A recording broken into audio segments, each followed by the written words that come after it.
And my ex-wife was in the Ritz Carlton then. She happened to be there during the coup. your CIA ex-wife. Yeah. Well, no, she's former CIA. She's with some defense contractor. Yeah, I'll now. bet. Yeah, well, take that for what it's worth.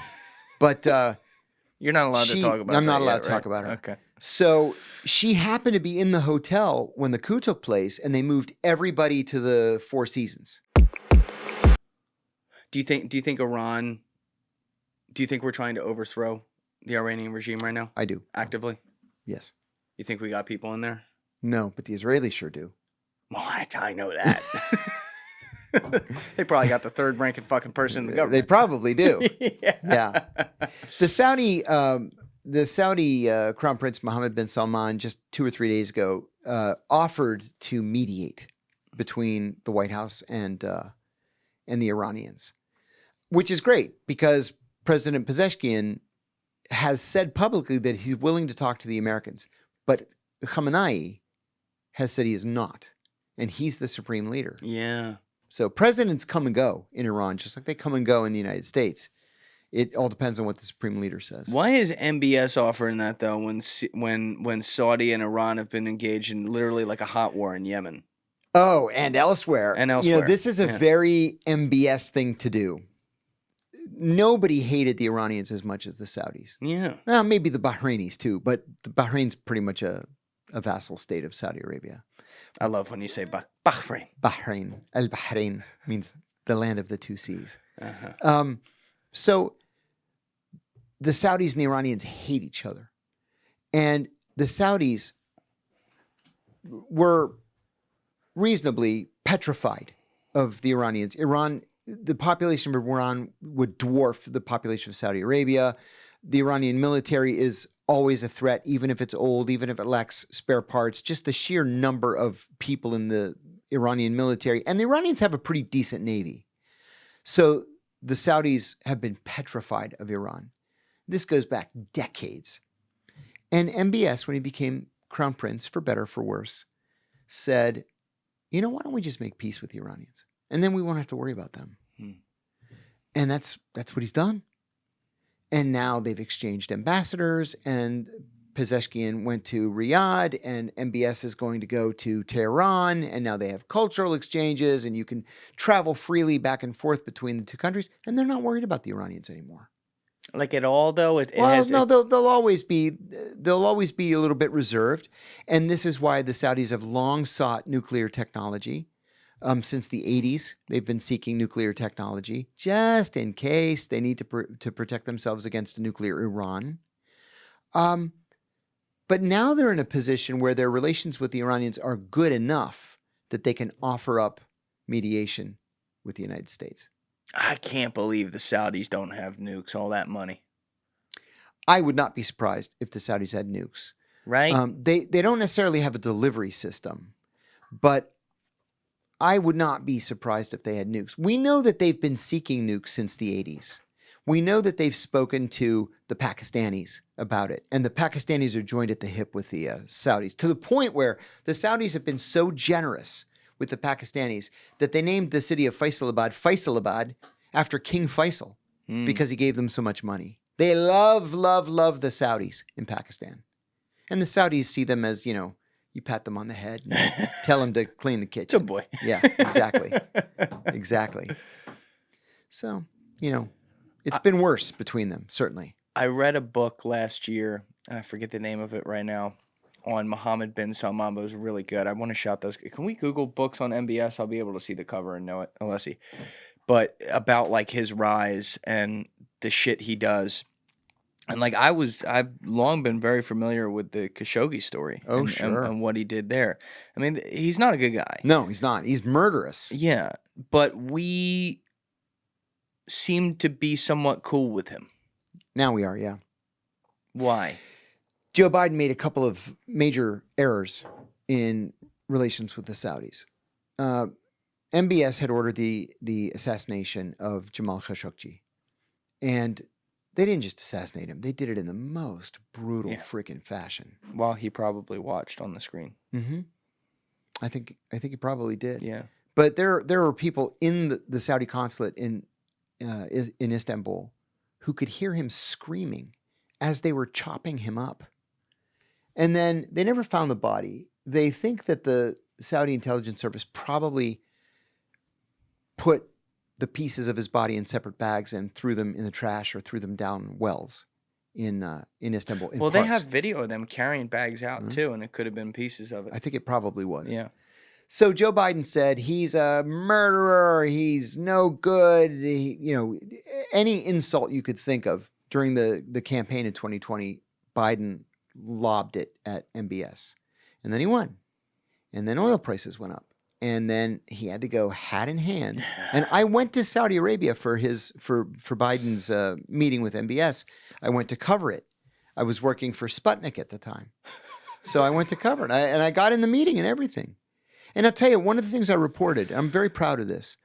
So they're in the Royal Majlis, right? This gigantic room where everybody's sitting in a semicircle. And those of us in the media are standing against the back wall here. So the king's in the middle next to Biden.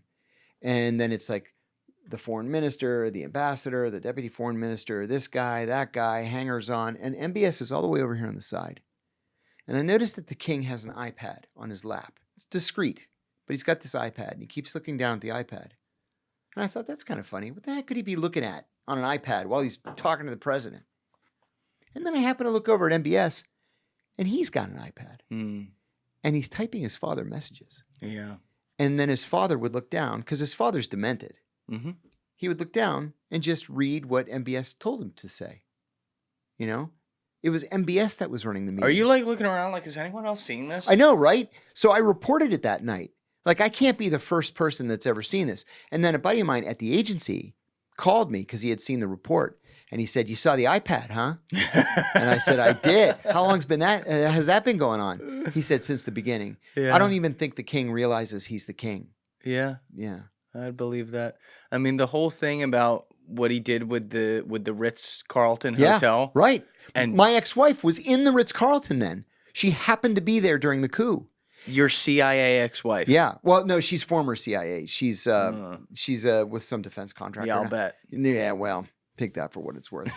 But you're not allowed to talk about I'm not that allowed yet, to right? talk about her. Okay. So she happened to be in the hotel when the coup took place, and they moved everybody to the Four Seasons. Mm-hmm. Yeah, everybody. And that was, he basically went after, because it's They an made it a prison. extensive royal family. He Yeah. made it. He arrested all of his cousins who could possibly pose a threat to him, beginning with Mohammed bin Nayef. Now, Yes. this was important because Mohammed bin Nayef was the golden boy of the Saudi royal family. Why was he the golden A boy? genuinely good guy. Smart, educated at, I think it was Georgetown. I can't recall now. I think he went to Georgetown. But anyway, he was the head of the Saudi intelligence service. And nobody worked as closely with the American government as Mohammed bin Nayef. He was the son of Prince Nayef.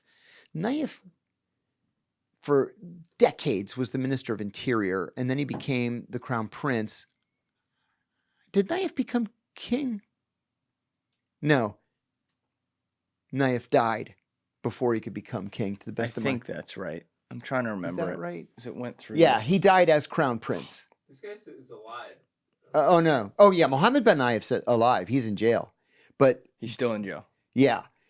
But his father was, I forget what. He was, Yeah. yeah, put Nayef bin Abdulaziz. There he is. Yeah. Until his death in June 2012. Yeah, he was the Crown Prince. He died as Crown Prince. Yeah.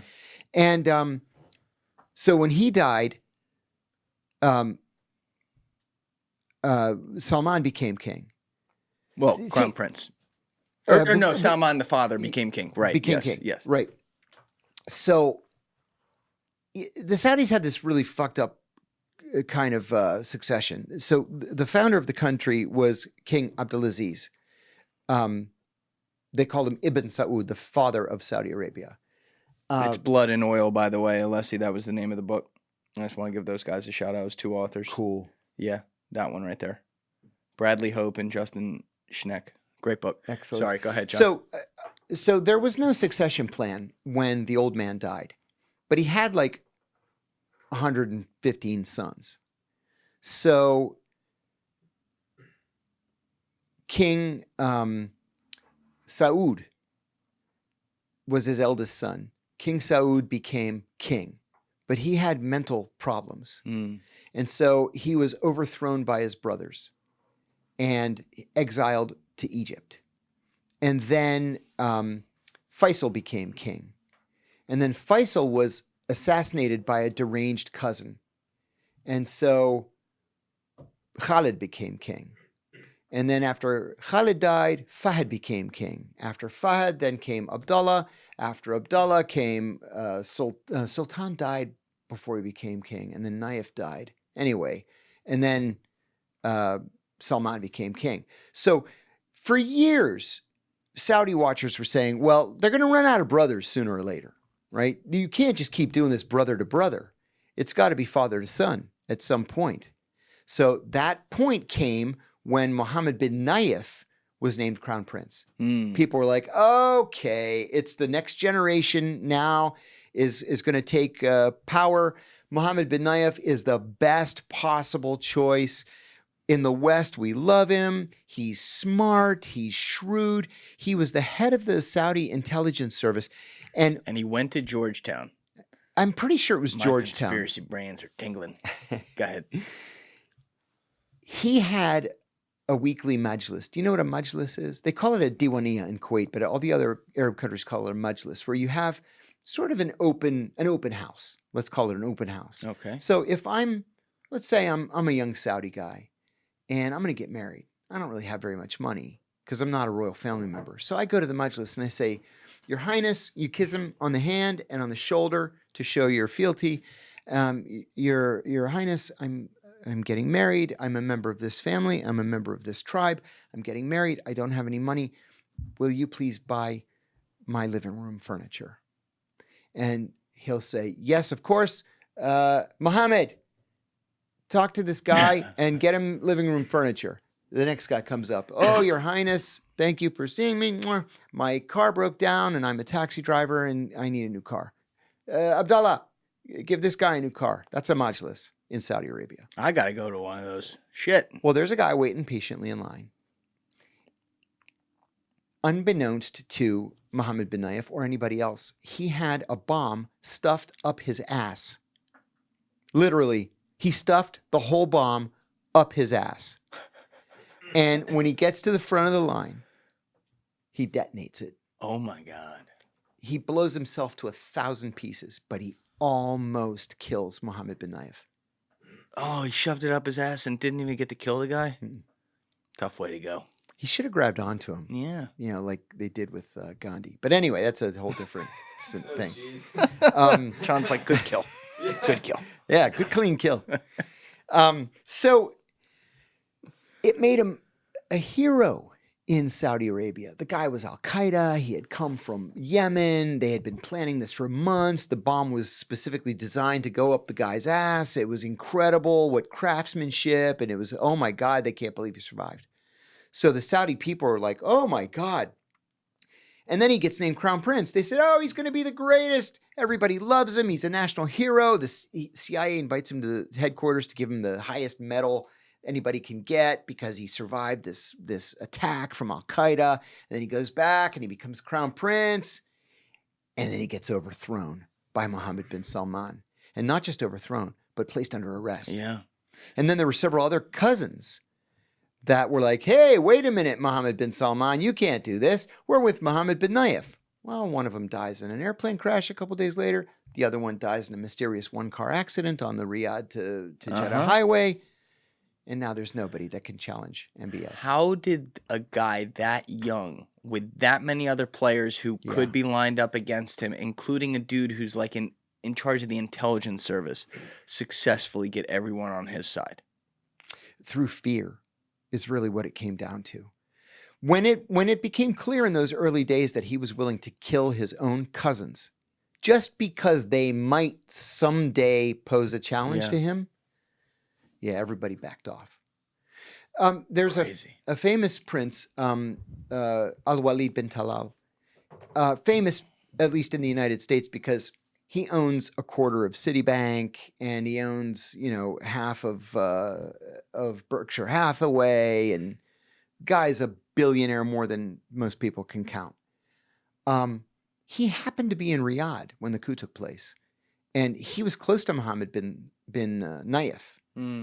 And so they grabbed him too. And they said, you could be executed as a Western spy. You can be executed as a supporter of Mohammed bin Nayef, or you can give us half of your money. Oh. And he gave him half their money? You bet he did. And then I he mean, I would ran too. back to the United States as quickly as he could. It's like the Hunger Games over there. That's exactly what it's like. It's fucking crazy. And yet they have so much economic power. See, nobody expected there to be this kind of a psychopath in the Saudi line of succession. Why not? Well, because the Saudis historically have been very, very consultative. They were famous for this, where it's actually written down in a family agreement where and they have a name for it, and the name escapes me now. The something council, I forget now, where the 25 or 30 senior most princes, the king dies, and then all the senior most princes get together, and they say, okay, well, the next brother becomes king, so who's going to become crown prince? Because they have skipped brothers. Some brothers have said, this isn't for me. I'd rather live in Paris, or London. I don't want to be the crown prince. And they say, fine, they just skip them over. So they consult on all these major personnel decisions until MBS.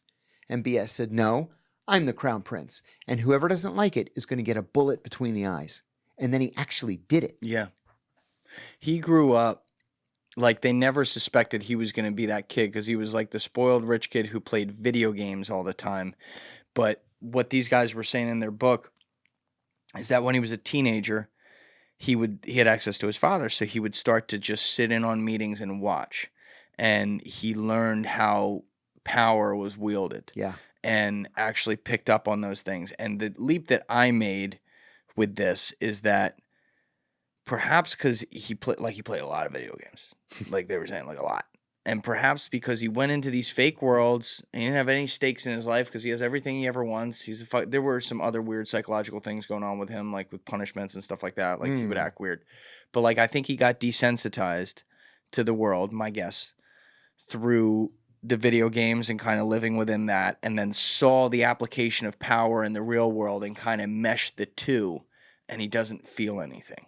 He has absolutely zero empathy. He's a total sociopath. That's exactly what it is. Sociopathy. Thank you guys for checking out this clip. If you haven't already subscribed, please subscribe and hit the like button on this video. It is a huge, huge help. And if you'd like to check out this clip's full podcast episode, that link is in the description below or right here. And finally, you can follow me on Instagram and X by using the links in my description below.